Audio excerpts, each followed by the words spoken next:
트럼프 대통령이 또다시 관세 부과 카드를 꺼내 들고 있습니다. EU, 유럽연합에 대한 관세 50%, 물론 일단 부과 시한을 오는 7월 9일로 연기하기는 했지만 우려 커지고 있고요. 애플 아이폰에 대한 관세, 삼성전자 휴대폰에 대한 관세 등 트럼프 대통령이 관세 부과 고삐를 쬐고 있습니다. 이렇게 되니까 우리와 함께 하려고 하는 7월 패키지 딜의 흐름도 관심이 쏠리고 있는데요. 자, 관세 이슈 또 전망 자세하게 짚어보도록 하겠습니다. 이인철 참 좋은 경제연구소 소장 함께합니다. 안녕하십니까?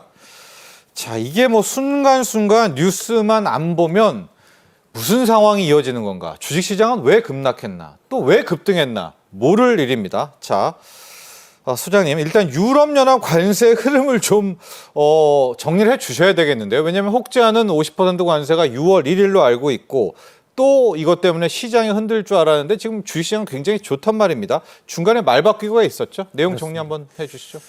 트럼프 대통령이 주요 교육국을 상대로 지금 무역 협상을 이어가고 있습니다. 근데 상호 관세를 유예했던 D-Day 7월 9일이 지금 반환점을 돌았습니다. 그런데 사실상 합의한 국가는 한 개 국가, 네. 영국을 제외하고 나머지 국가는 계속해서 시간이 가면서도 합의 소식을 내놓지 못하고 있습니다. 이렇게 다급해진 트럼프 대통령이 SNS를 통해서 다급함을 표현하고 있다라고 이제 보고 있는데요. 네. 현 시간 23일이었습니다. 유럽연합에 대해서 6월 1일부터 50%에 달하는 고율의 관세를 부과하겠다라고 경고장을 날린 겁니다.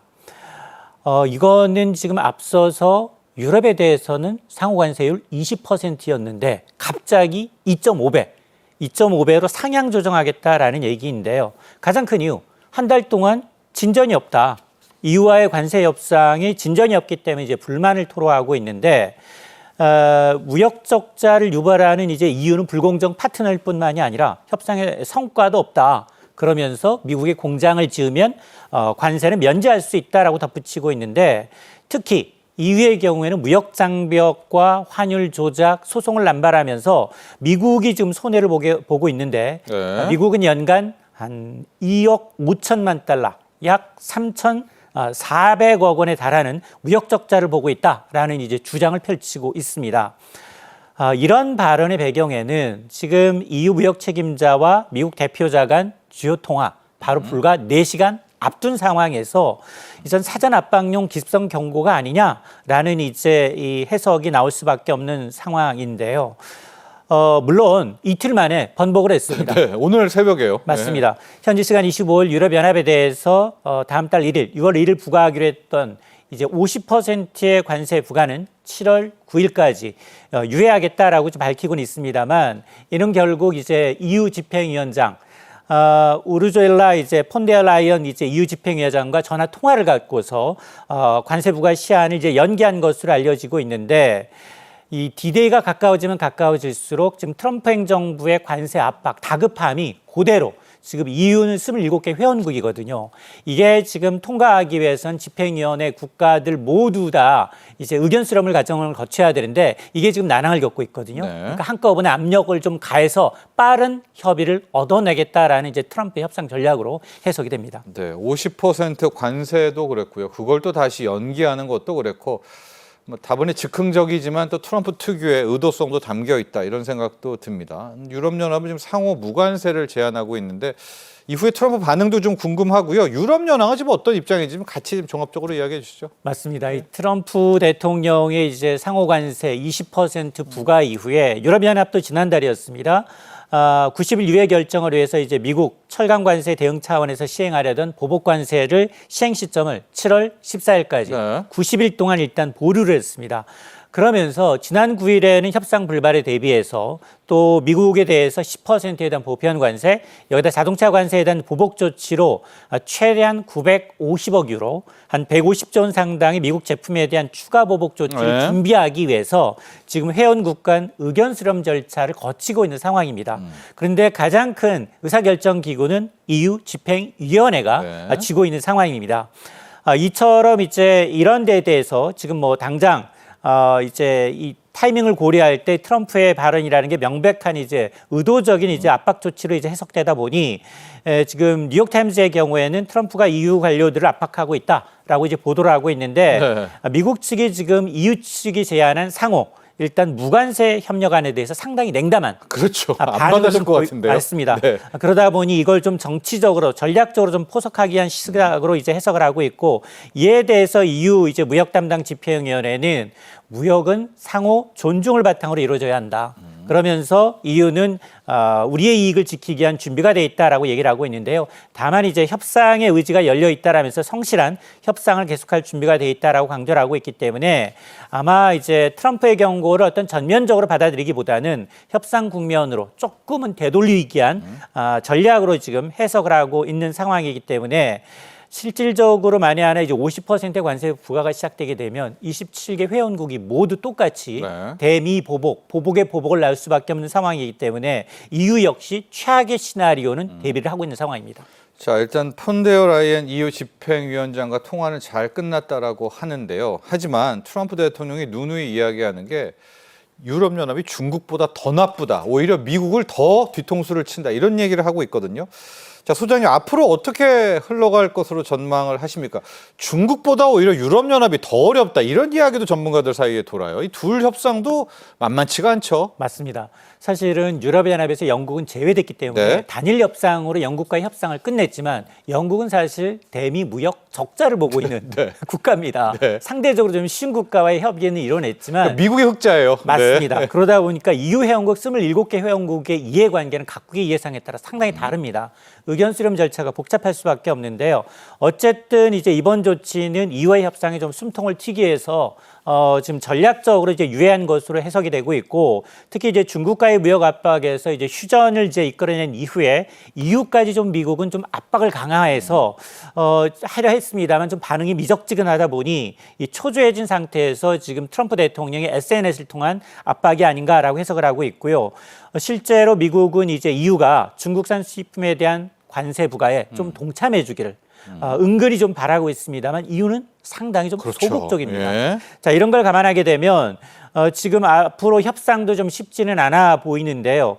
EU는 일단 기본 관세 이제 10% 유지와 더불어서 상호 양보를 강조하면서 지금 약간 유연적인 입장을 보이고 있습니다만 미국의 경우에는 EU의 일방적인 양보를 좀 요구하는 측면이 있습니다. 자, 그러다 보니 트럼프가 여전히 협상을 지렛대 삼아서 자국의 이익을 좀 최대화하려는 강경 노선을 이제 유지할 것으로 보여서 관세 출동의 불씨가 과연 이제 상호 관세 유예 직전 7월 9일까지 과연 EU와 미국이 합의점을 네.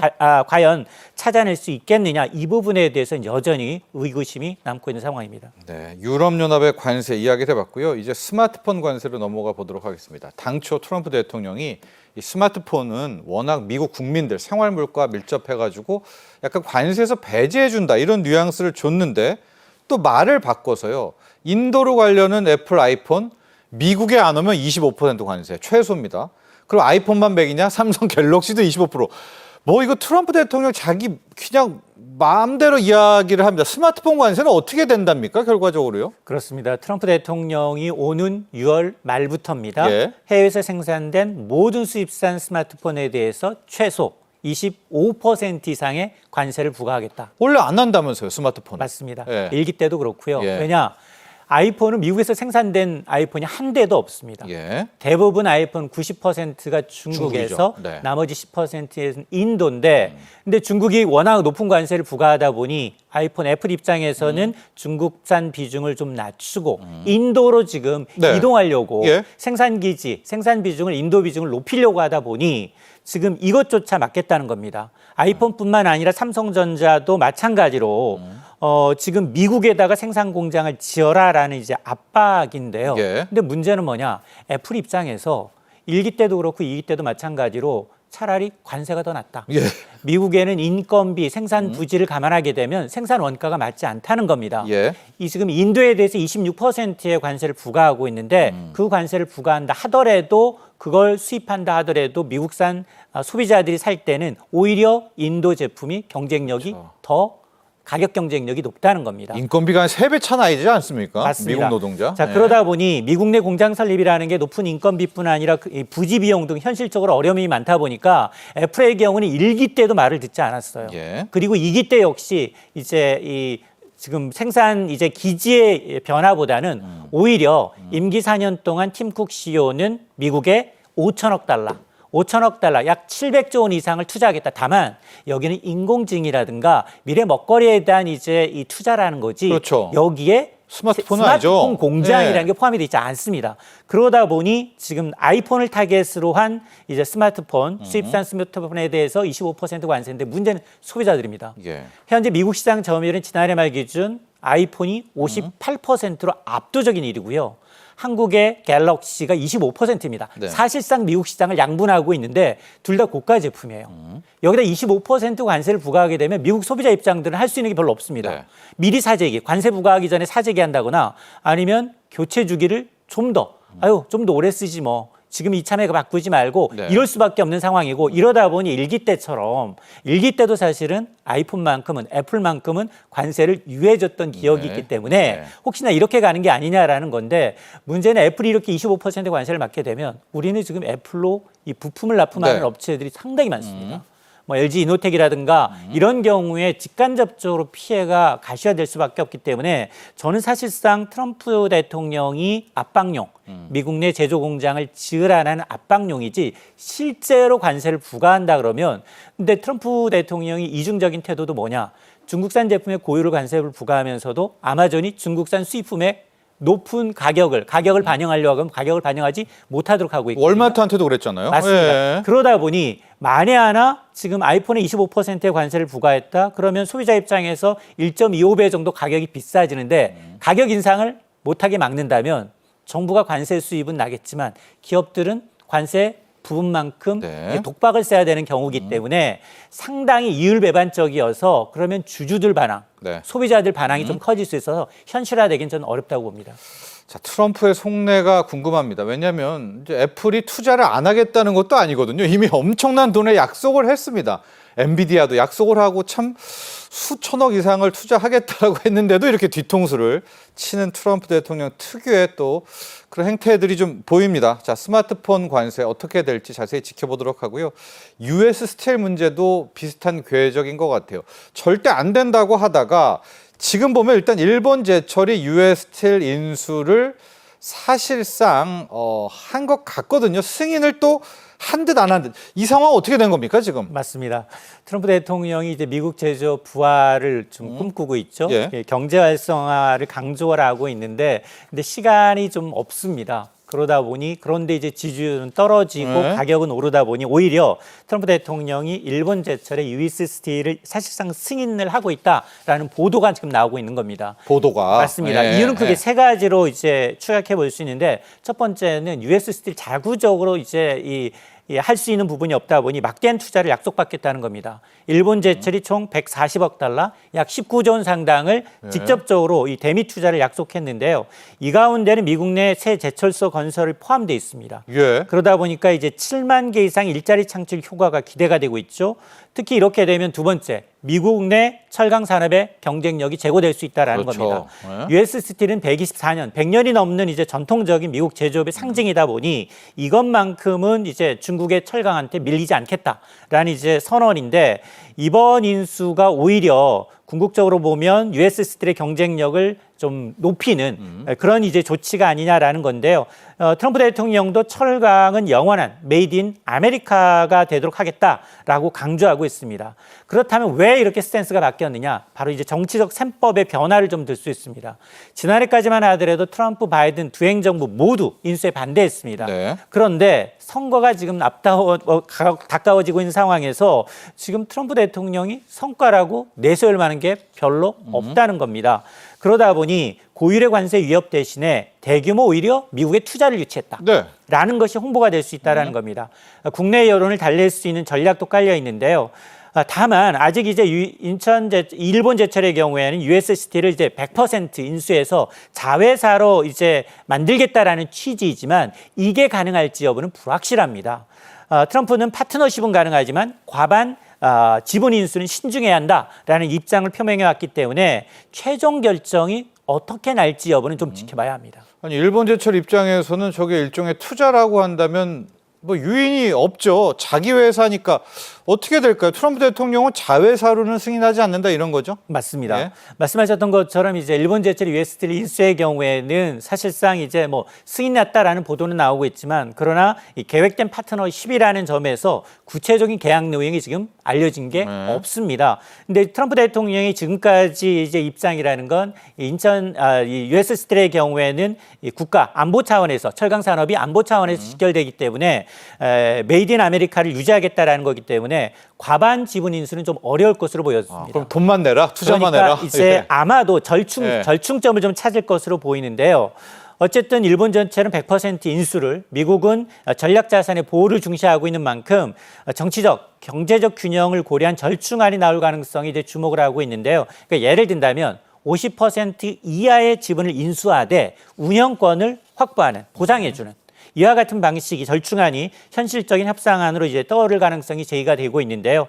다만 양측 모두 그럴 경우에는 일본의 경우 오히려 이게 과연 투자할 만한 메리트가 있나에 네. 대해서 재점검이 들어갈 수 있거든요. 그러다 보니까 양측 모두 협력의 의지는 있지만 최종의 지분율, 소유권 문제에 대해서는 양측의 어떤 줄다리기가 상당히 이어질 것으로 보입니다.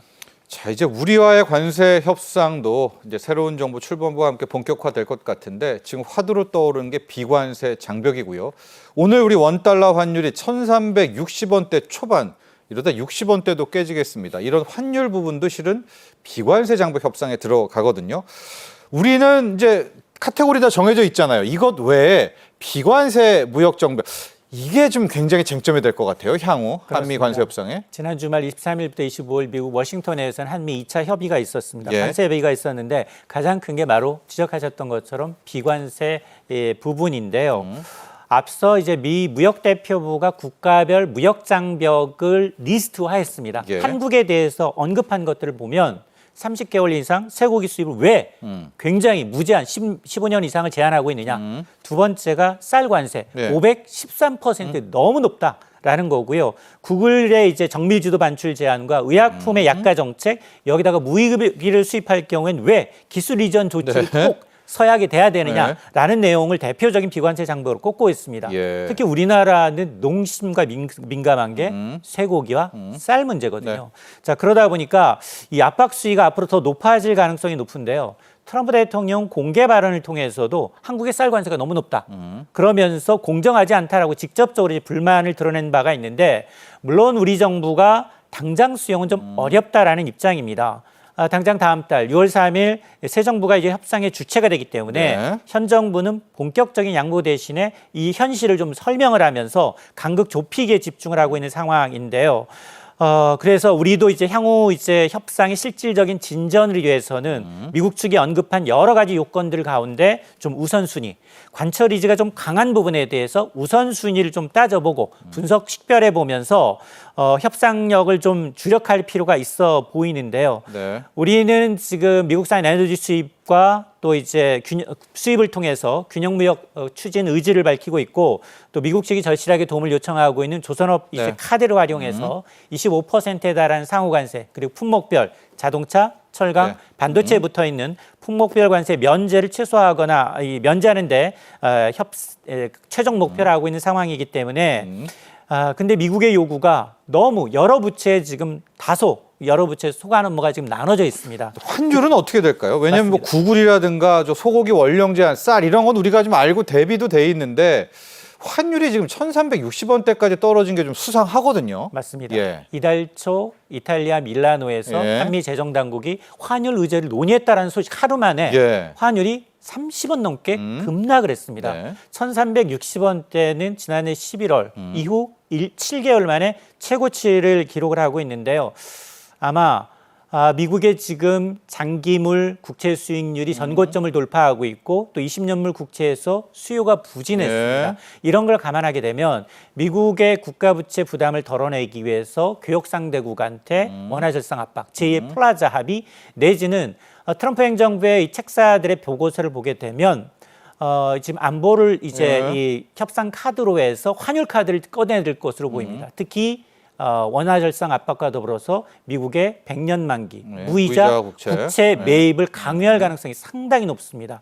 자, 이런 카드 때문에 지금 오늘도 사실은 뭐 주식 측면에서는 외국인들한테 큰 메리트가 있겠지만 나쁘진 않지만. 예. 나쁘진 않지만 수출 기업들의 그렇죠. 경우에는 환율 변수가 예. 민감하고요. 서학개미는 미국 주식 투자했는데 이익 본다 하더라도 이제 원화로 환전할 때 환차 손이 발생할 가능성이 있기 때문에 이게 동전의 양면입니다. 네, 자 비관세 장벽입니다. 이게 앞으로 풀어야 될 정말 중요한 숙제고요. 또 하나가 역시 방위비 카드입니다.